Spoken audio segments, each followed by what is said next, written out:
Que a graça e a paz do Senhor Jesus Cristo seja convosco nesse momento. Nós estaremos aqui fazendo mais uma reflexão sobre a vontade do Senhor para a nossa vida, a vontade do Senhor para com a igreja. Nós estaremos falando sobre um tema muito sério, polêmico, que a cristandade atual não tem muito se empenhado em falar sobre esse tema, né? Que é um tema sobre as injustiças. Sem mais delongas, abramos as nossas Bíblias no Evangelho segundo Mateus, no capítulo 5, o versículo 1.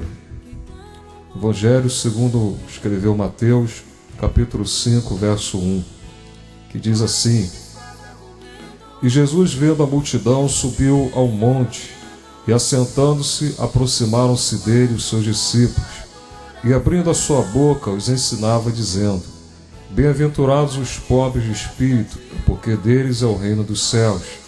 Bem-aventurados os que choram, porque eles serão consolados. Bem-aventurados os mansos, porque eles herdarão a terra.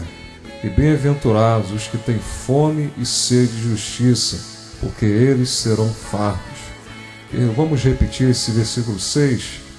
Bem-aventurados os que têm fome e sede de justiça, porque estes serão fartos. Vamos orar ao Senhor nesse momento.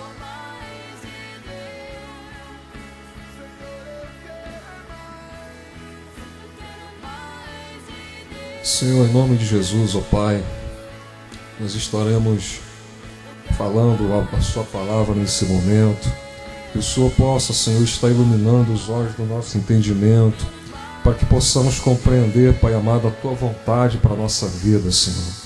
E a sua vontade, Pai amado, é boa, perfeita e agradável. E que a sua vontade, Pai, seja feita e liberada para conosco nesse momento. Que o Senhor possa, Pai amado, estar iluminando o entendimento de cada pessoa e abrindo mesmo, para que possamos, ó Pai amado, entender, Senhor, que o nosso papel, Pai amado, na sociedade, como igreja, é muito importante. O Senhor não nos colocou na sociedade, Pai amado, para sermos mais uma religião, porque nós não somos uma religião. Nós somos, ó Pai amado, a retomada do conceito de humanidade, aquela que o Senhor tinha em mente quando formou e construiu a humanidade lá no Éden. Senhor, então, no nome de Jesus, ó Pai, que nós venhamos a cumprir o nosso papel perante a sociedade, levando e ensinando a ela os valores do reino de Deus. Senhor, que os valores que serão abordados aqui, Pai amado, nesse momento em diante, venham ser, Pai amado, praticados, venham ser, Pai amado, refletidos, venham ser analisados em comparação com tudo aquilo que nós estamos vivendo e vendo diante de nossos olhos nesses dias.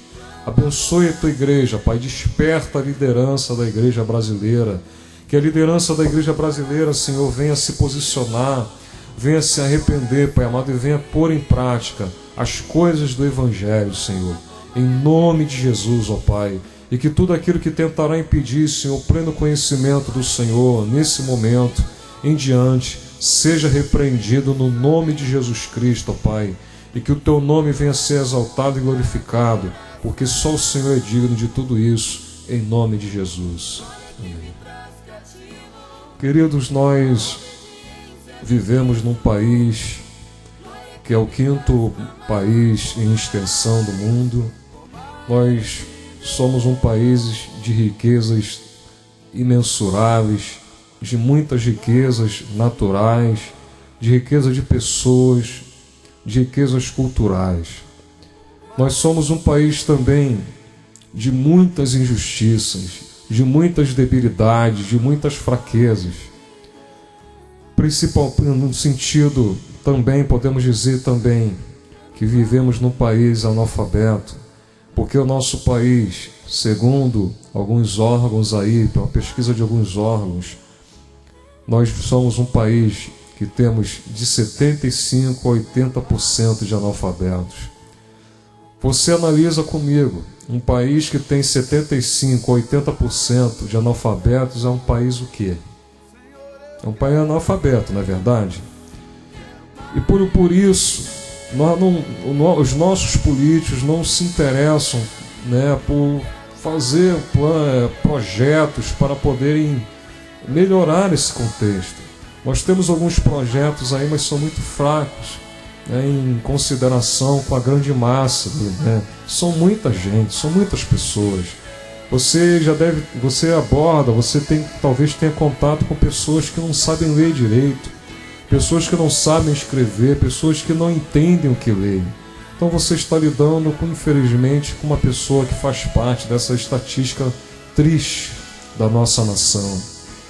Nós vivemos num país maravilhoso em termos naturais, até em termos culturais, mas um país omisso, num país em que as pessoas não conhecem os seus direitos e, consequentemente, também não conhecem os seus deveres. Um país analfabeto, um país que não conhece o propósito pelo qual ele existe, um país que é totalmente escravizado pela elite que se instalou nessa nação desde o descobrimento até hoje.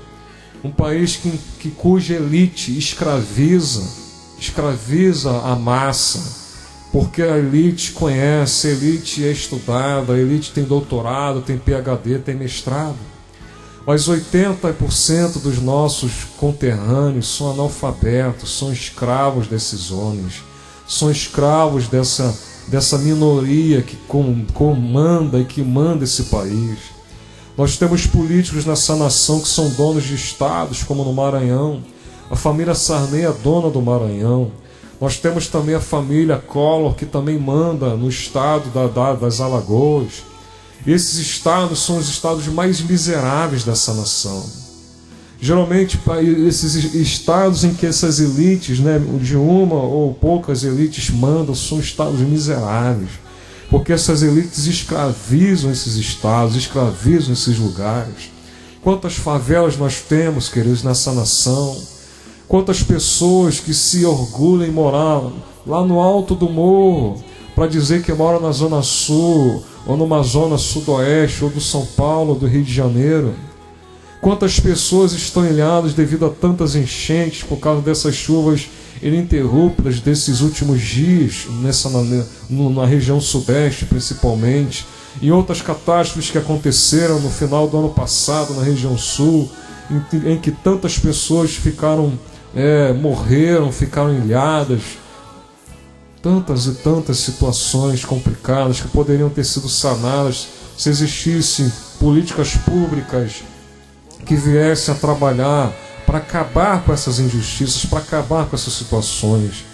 Quantas pessoas estão aí mendigando nas ruas? Se você andar pelas ruas do centro de São Paulo, ali na República, rodeando ali em volta do centro, do metrô República, o que você vai ver de mendigos ali? Pessoas de rua, são várias pessoas. Aqui lá no centro do Rio de Janeiro também é a mesma coisa. Se você andar pela Presidente Vargas, rodar ali pelo Uruguaiana, Rua da Alfândega, aquelas ruas ali da central do bairro do centro do Rio, ali na central, você vai ver várias pessoas ali mendigando, crianças cheirando cola, outras mulheres grávidas com criança no colo, abandonadas ali. Não existe políticas públicas que se importam com essas pessoas. E o Senhor Jesus Cristo falava sobre isso há muito tempo. O Senhor Jesus ensinava e praticava e ajudava a confrontar um pouco das injustiças sociais que existiam em Israel. Israel, na sua época, era uma nação de muita injustiça social.